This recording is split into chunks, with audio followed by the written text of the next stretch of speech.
Maria, who asked us to protect her identity, has been a longtime U.S. resident from El Salvador. She has held temporary protected status, or TPS, since the 1980s. You heard it correct. This woman has been here since the 1980s because of a civil war that was going on in El Salvador. That war has been over a very long time ago. She should have went home. But we'll go into more detail a little bit later. Let's get into it. But before we do, please hit that like button and please subscribe to the channel.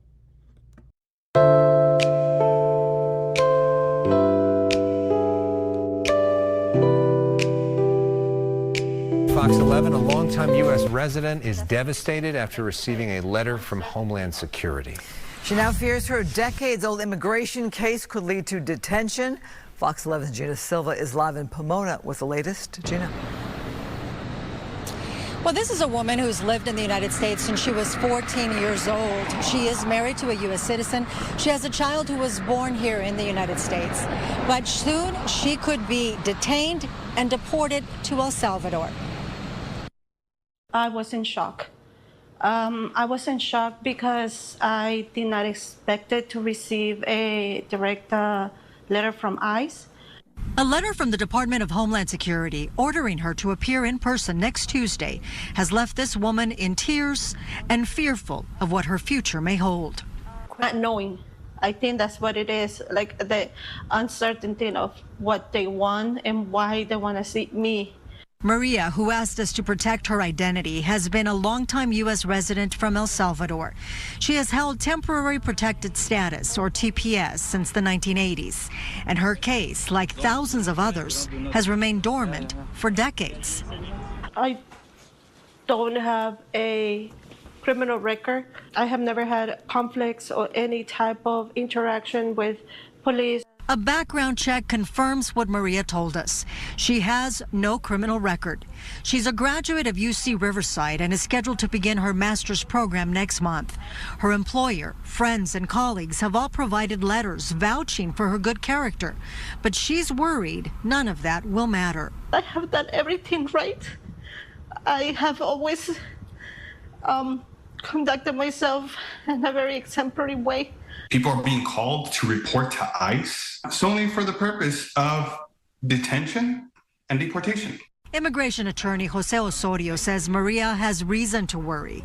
Some of his clients with dormant cases going back decades received similar Homeland Security letters and ended up detained. They're going after low-hanging fruit, all in the name of reaching their daily quotas. After I reviewed the letter with my attorney, she confirmed that there is a high possibility that I will be detained the day of my appointment.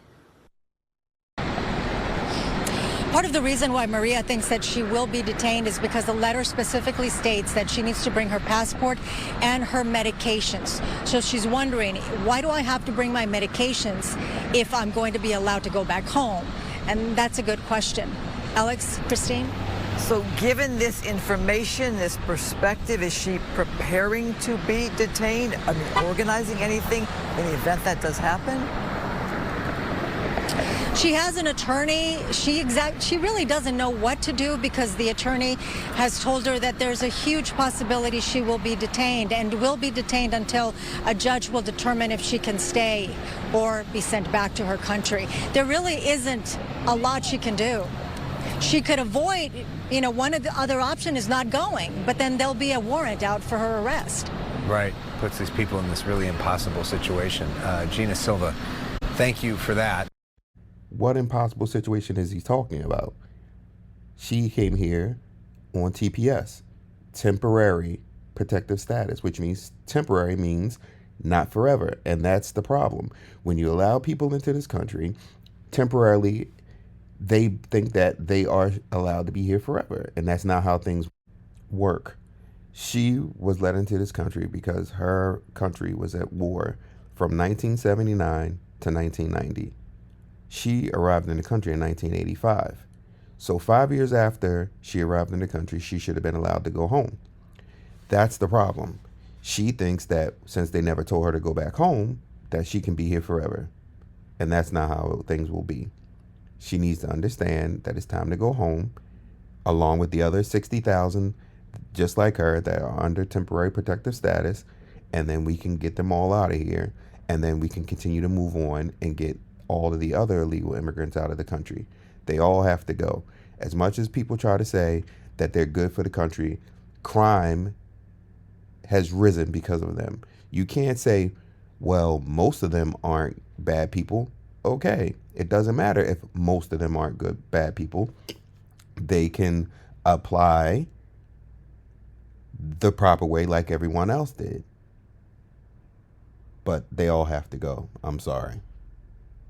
But if you enjoyed the video, please like, comment, subscribe. Thank you. Have a good day.